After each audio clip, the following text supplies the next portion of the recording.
go ahead and get started again. This segment is going to be on civil procedure and criminal procedure review. Our two guest speakers are Rebecca Mann and Lindsay Quasman.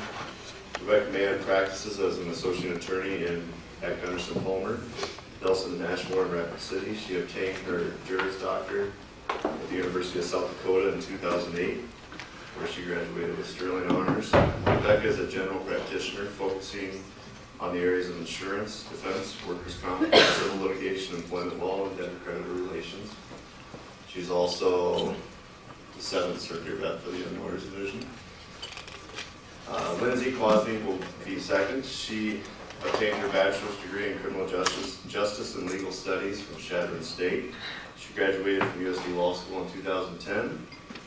She worked as a law clerk in the First Circuit from 2010 to 2011 and have been with the Attorney General's office since 2011. Lindsay has worked on various cases with the Attorney General's office, including aggravated assault, burglary, drug distribution, drug conspiracies, possession, rape, and murder. She lives in Sioux Falls with her husband, Jake Quasman, who is also an attorney, and has a 17-month-old daughter named Piper. Ladies and gentlemen, this is Rebecca. Thank you, Shane. I'm going to talk today about civil procedure rule number 6. And I know civil procedure is such a really exciting topic, so I am pleased to be here, but I actually really do like civil procedure because I guess I'm a nerd and Professor Barron must have had some sort of impact on me. But in South Dakota, the appropriate rule is found in the Code 15-6-6. It mirrors the same rule number as the federal rules, although the rule is a little bit different.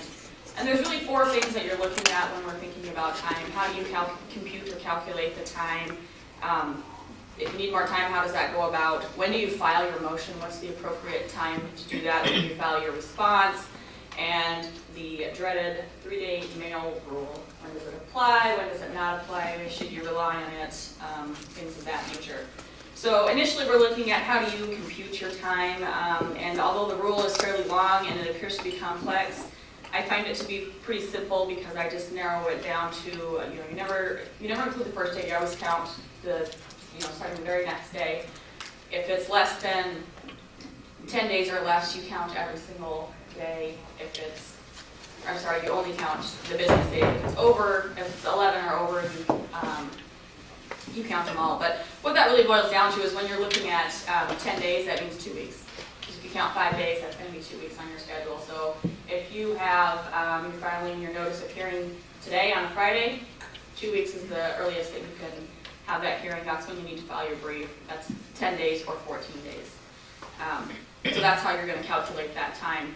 You don't include holidays and weekends, so if your time to respond or do something is Saturday, Sunday, or let's say a Monday that happens to be a holiday, you skip to the next day. In my practice, it's very rare that happens, but it's usually not an issue. You just are going to default to the next day. So the difference between the state court really funky rules with our 10 or 11 days, and do you count every day or not every day, and the federal court, they got real smart and they said, this is really hard. Let's just make it easy. Every single thing is going to be 14 days, 21 days, 28 days, and guess what? You count every single day. So even though 10 days equals 14, we've decided it's 14 days. And it actually makes it a lot easier. It takes away a lot of the questions of, okay, well, do we count this holiday or business days? How am I going to work this out? 14 days, is 2 weeks. 21 days, is 3 weeks. 28 is 4 weeks. So I think that's a very smart way to revise the rule, and I would love it if South Dakota local rules went to that as well. But in any event, basically closer to the same if you know that your 10 days is going to be 14 days. Enlargement of time, this is not a real utilized subsection of the rule, but basically you want to ask for additional time before your time expires. It's a lot easier to get the time in advance than it is to get it on the back end. If your time expires, you need to tell the judge why the time expired before you ask for it, so you got to show good cause. It's a little bit of a harder burden. And don't forget that it's always best to talk with your opposing counsel first. There's plenty of things you can resolve just by asking opposing side, hey, I need extra time on this discovery, hey, I'm not gonna get my brief out in time, can I have an extra week? 9 times out of 10, you're always gonna get that extension. I would remind people of the golden rule, do unto others as you want to have done on yourself. So if you need an extension, you should be granting extensions as well. And you don't want to get into a situation where you're that, kind of hard-nosed attorney that's never going to grant an extension. Discovery answers are always due within 30 days because eventually it's going to bite you and you're going to need an extension. And guess what? They're not going to give it to you if you were not nice to give it to them in advance. So, time for motion, affidavits, and briefs. Generally, any motion that you're going to file, and most commonly we're looking at summary judgment motions, they need to be filed at least 10 days before your hearing. So because 10 days is less than 11, you need to count just the business days, which is going to be your weekdays. So you're looking at 2 weeks in advance. If I file my motion for summary judgment today, the soonest I can have my hearing is 2 weeks from today or 10 business days.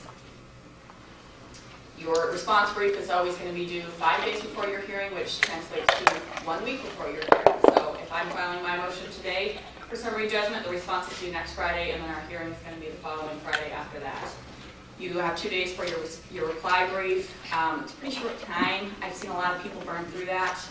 In practice, I've never seen a judge kick out a brief or a response or a reply brief because it's untimely. I would say as a practice planner, it's something you maybe footnote in your brief to the judge, but I wouldn't put a lot of stock in. My opposing counsel's response brief was untimely, judge, so don't even consider it. I win. It's very rare that happens.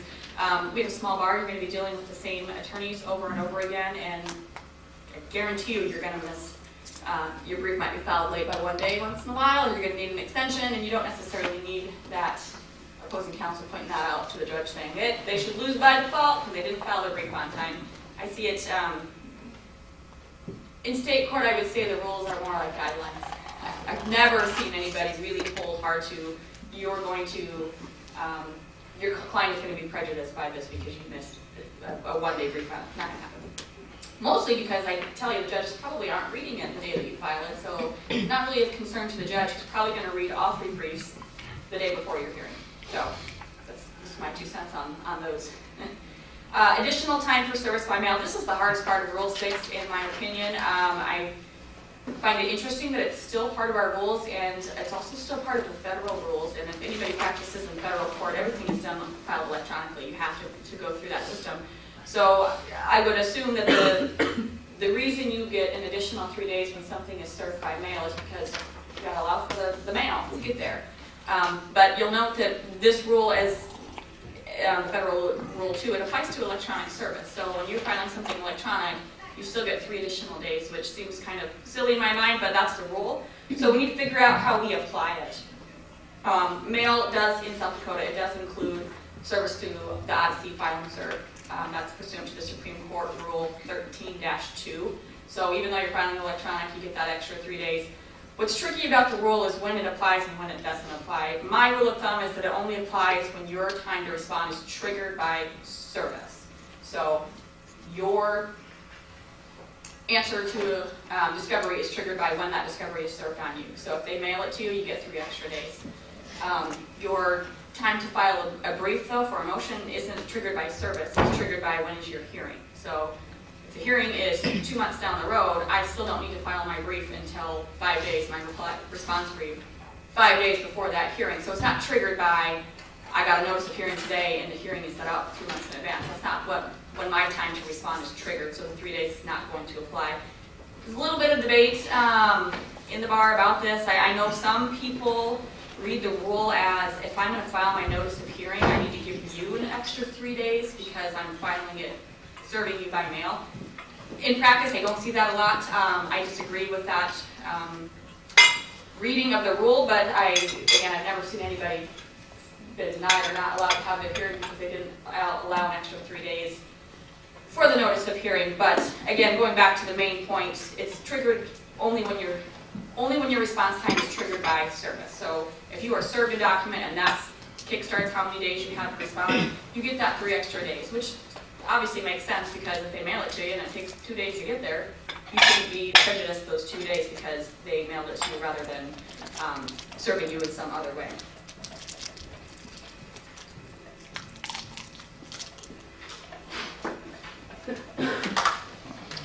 So those are pretty much all I have for the Rule 6. Or do we have any questions or any scenarios that people can think of that you'd like to discuss? No? Hearing none, I will You have one, transition over. there's one. Oh, hearing one. I don't know if you can answer this one, but so for service through Odyssey, say you get something kicked back to you, you didn't show them the title right, does service still count even though it's a technical title issue? Can you repeat the question? The question was, when you file and serve something through Odyssey and your filing is rejected, does that still count as, I think there's 2 points to this, does it count as service on the other party, and does it count as filed with the court? And I think the answer to both is no. It's certainly not filed with the court because they kicked it back. Technically, you've served the document on the party, but is it really the proper document? There's probably some debate there. To my knowledge, there's no tolling rule.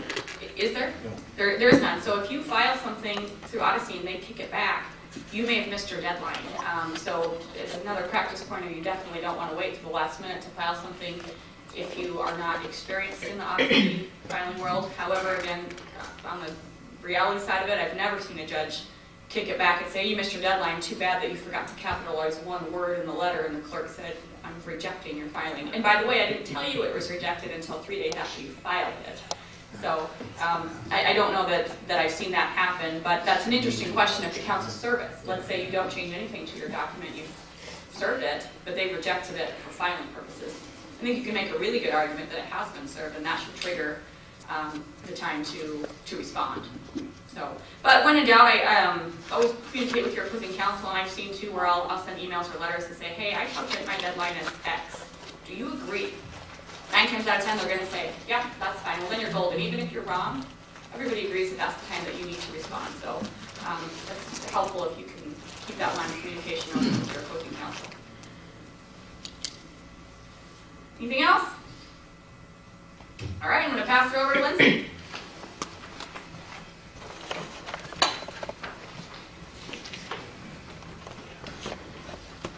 Give a round of applause for that.